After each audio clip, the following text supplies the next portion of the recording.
I thought I'd make a quick video about the fact that we are possibly on the verge of World War III, which I will not be participating in. I don't know about you, but how did we get here? Well, honestly, it all goes back to white colonialism. I hate to make it racial right off the bat, and of course I am white myself, but if you trace the whole story of how we got here and why Israel is even there, which I brushed up on my history of all that, and I'm not going to get into it in this video. But basically where we're at right now is that Iran has attacked Israel in retaliation for what they did in Lebanon. I believe they killed a leader of Hezbollah. I forget his name right now. Ayatollah something, probably. And you could also blame all this on religion. It causes a lot of problems in the world. I mean, if you say that you are the chosen people, isn't that inherently racist in and of itself? If you say that if you don't believe in my God, or if you believe in a different God, you're going to hell, well then, you automatically may not value that person. And if they don't go along with what you want them to do, i.e. believing in their religion, then that can justify all sorts of things. So here we are on the eve of possibly World War III. You have both presidents that don't seem to want to do anything differently than the other. They're both saying who can bend over the furthest for Israel, which I call the Epstein effect. They've probably all been to Epstein Island. And unfortunately, we have an entire government that is blackmailed at this point.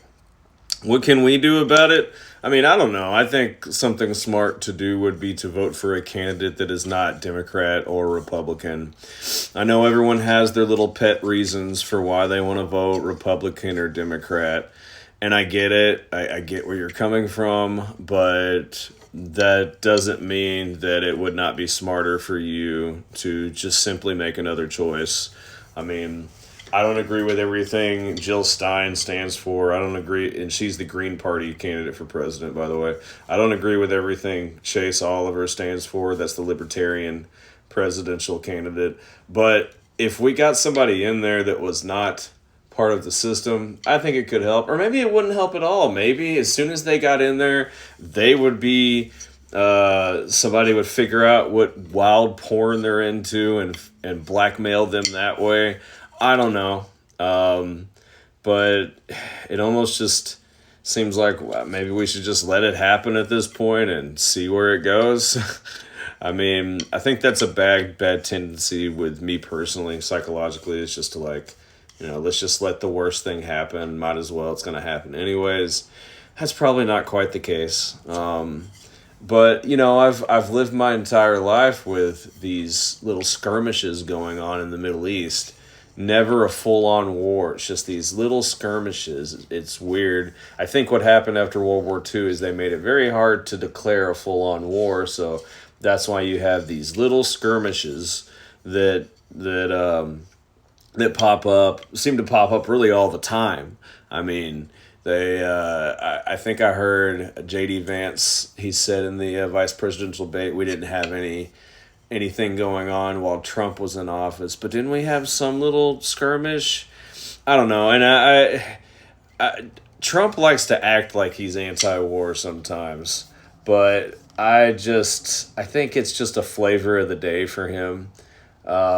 Maybe he really is. If he is, he needs to make that more evident. But I think he's afraid to. Even if he was, I think he would be afraid to because of how, I don't know, why not at this point? The neocons don't even like the guy.